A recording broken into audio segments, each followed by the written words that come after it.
Linkin Park united in 1996 with a lineup made by 7 people: Dave Farrell, Brad Delson, Joe Hahn, Emily Armstrong, Colin Britton, and Mike Shinoda, and Chester Bennington.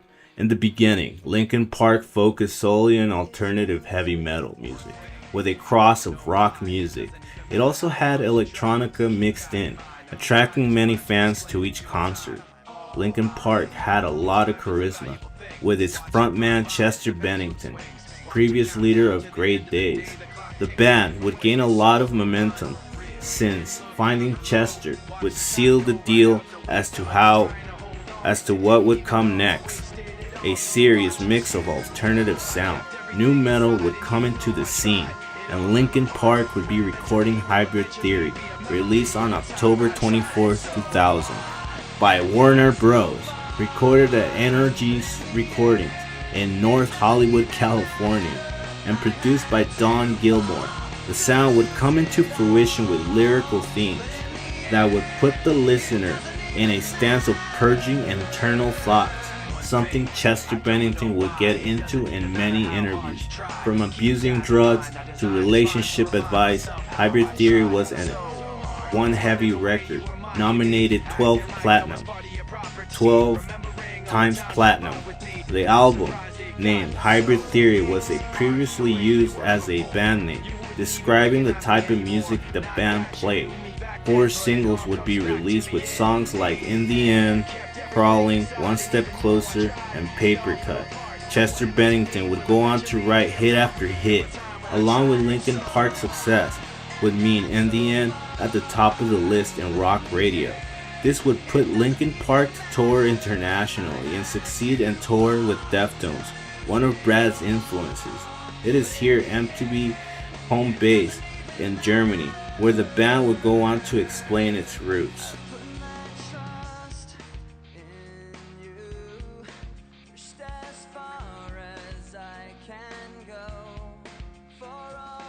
Hi guys, how are you? Hi. Hello. So as people out there might not know your present, we've got to start with all these. Here we have Linkin Park explain the way they made their band name as we go further into the sound of Hybrid Theory. Don't address any questions to him. Okay. He's not really got real. Okay. Are you the clever one? He'll be the serious one for this interview. Okay. I'm the smart one. He's the smart one and he's the serious one. So like Linkin Park, a place where you hung around. It's a place in Santa Monica in Los Angeles. It's named after the American president, Abraham Lincoln. We spelled it differently so that we could get the web domain name for a far cheaper price.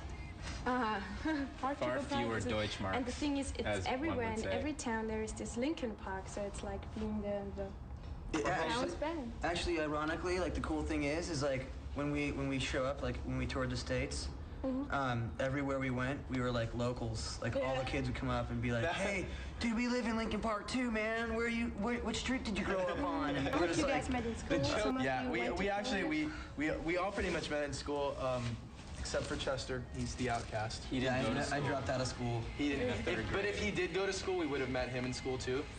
Brad and I had known each other since we were about 13. Joe and I met in college. Brad and Phoenix met in college.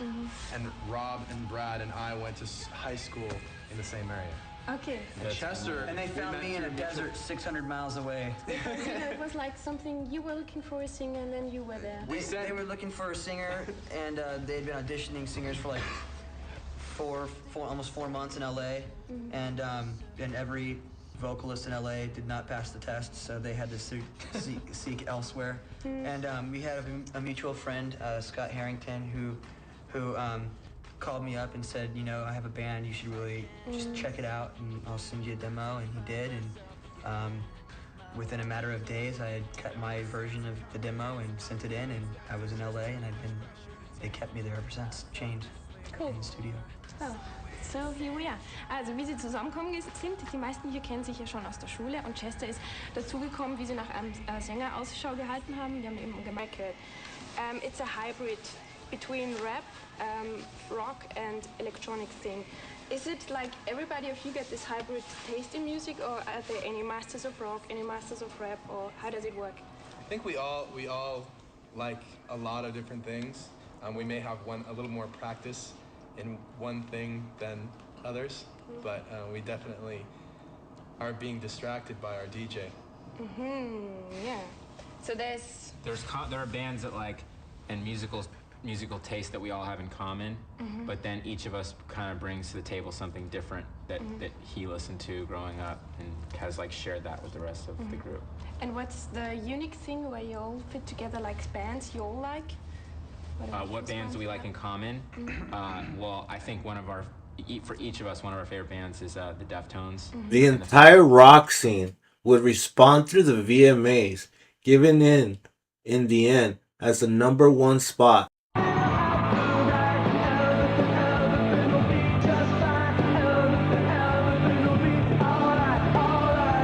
This VMA award was one of the most nostalgic presentations in MTV's history.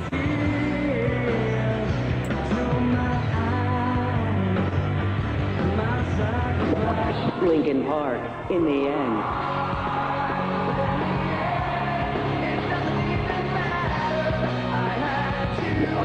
Korn, here to stay.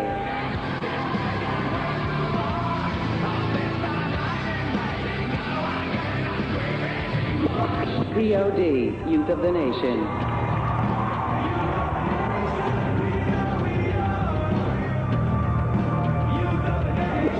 System of a Down, Chop Suey.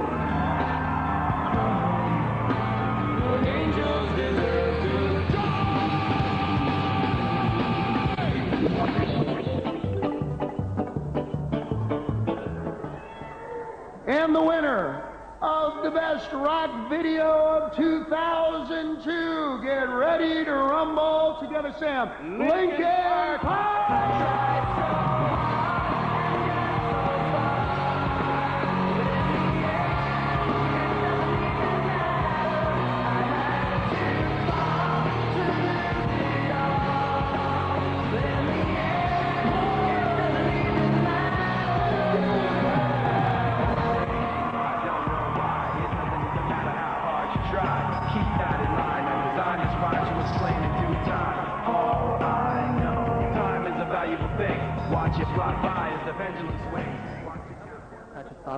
And Andrew Arloff, they're the dream team that made this happen. But mainly...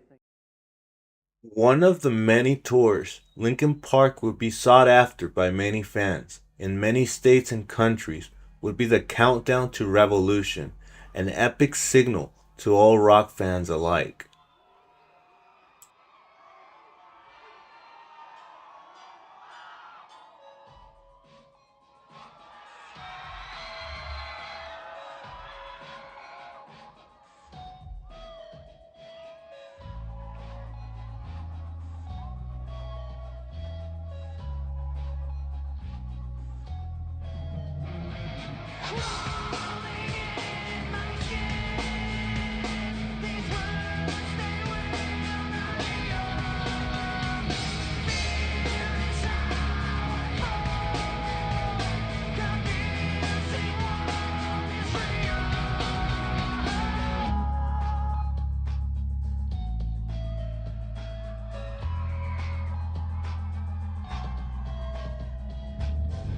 Something inside me that pulls beneath the surface, consuming, confusing. This lack of self-control I fear is never ending, controlling. I can't seem to find myself again. My walls are closing in. Without a sense of confidence, I'm convinced that there's just too much pressure to take.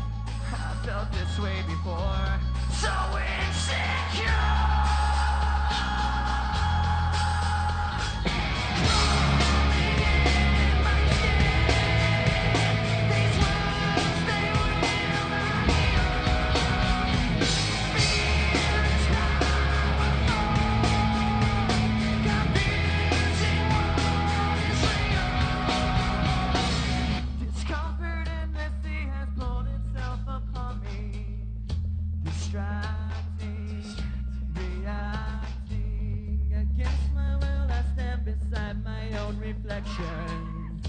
It's haunting. asking how I can't seem to find myself again.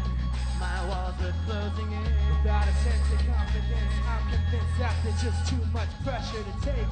I felt this way before. So insecure.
One of many tours, Linkin Park would be sought after by many fans in many states and countries, would be the countdown to Revolution, an epic signal to all rock fans alike. And then with Meteora's Rise, the record has 12 songs in total, all songs having their own themes, devising what would be Linkin Park's style for the rest of their years. This is when Meteora became critically acclaimed. As a follow-up to Hybrid Theory, the album has so many hits. It is where Somewhere I Belong would pull the album into its stance, which the band push would the begin band to to rise unfold in its many circles of influences. music. In every song, there would be the signature turntable mix, along with keyboards changing the environment of each song.